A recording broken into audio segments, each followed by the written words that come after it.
تعالوا نعمل مع بعض فرخه محشيه لسان عصفور بالشعريه في الكيس الحراري، ده يبقى دوب والطعم من وحي الخيال. هتشرفكم جدا في العزومات وسريعه في التحضير وطريقه مختلفه شويه عن الطرق التقليديه. في الاول هنسمي الله ونصلي على رسولنا المصطفى. في حله على النار هنزل بمعلقه كبيره من السمنه على معلقتين كبار من الزيت، بعدين هنزل بكيس من لسان العصفور حوالي نص كيلو مع استمرار التقليب لحد ما يحمر وياخد لون بني فاتح. في طاسه على النار هنزل بمعلقه كبيره من السمنه وهنزل كذلك بكيس من الشعريه واقلب فيه لحد ما يحمر معانا وياخد اللون البني الفاتح. بعدين هنزل بالشعريه على لسان العصفور واقلبهم تقليبه وانزل عليهم بالشوربه الدافيه كميه تغطي لسان العصفور والشعريه، واديه تقليبه واوطي النار واغطيه واسيبه يتشرب ويستوي. نيجي بقى للخضار اللي هيستوي مع الفرخه في الكيس. هقشر البطاطس والكوسه والجزر واقطعهم شرايح متوسطه الحجم.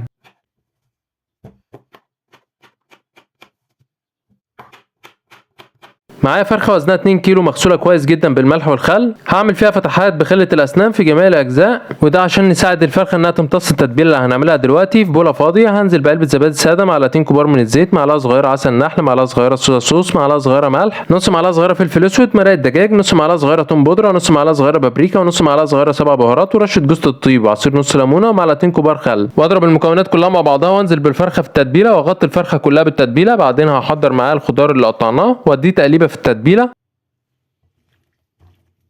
بعدين احضر لسان العصفور بالشعريه بعد ما استوى واغرف منه واحشي في الفرخه من الداخل.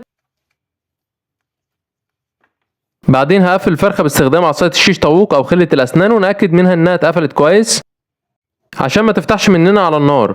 هجيب الكيس الحراري واحطه في صينيه مش شرط تيفال وانزل فيه بالخضار وعصير 2 حبه طماطم وقرن فلفل حار لعشاق السبايسي. بعدين انزل بالفرخه في الكيس واقفل الكيس كويس جدا باللوك اللي بيجي مع الكيس الحراري، واخرم الكيس بالخله من فوق علشان خاطر البخار يطلع من الكيس، واحط الصينيه على النار لمده ساعتين. هعلي النار في الاول، بعدين اوطيها اول ما تبدا الماء اللي جوه الكيس تغلي. بعدين افتح الكيس واحط الصينيه تحت الشوايه لمده 5 دقائق تاخد وش وبس كده. في النهايه لو شايف اننا نستحق الدعم صلي على النبي واضغط لايك وفولو، ولو ما نستحقش صلي على النبي بس. القناه لسه في بدايتها، بدعمكم ان شاء الله نوصل. والسلام عليكم.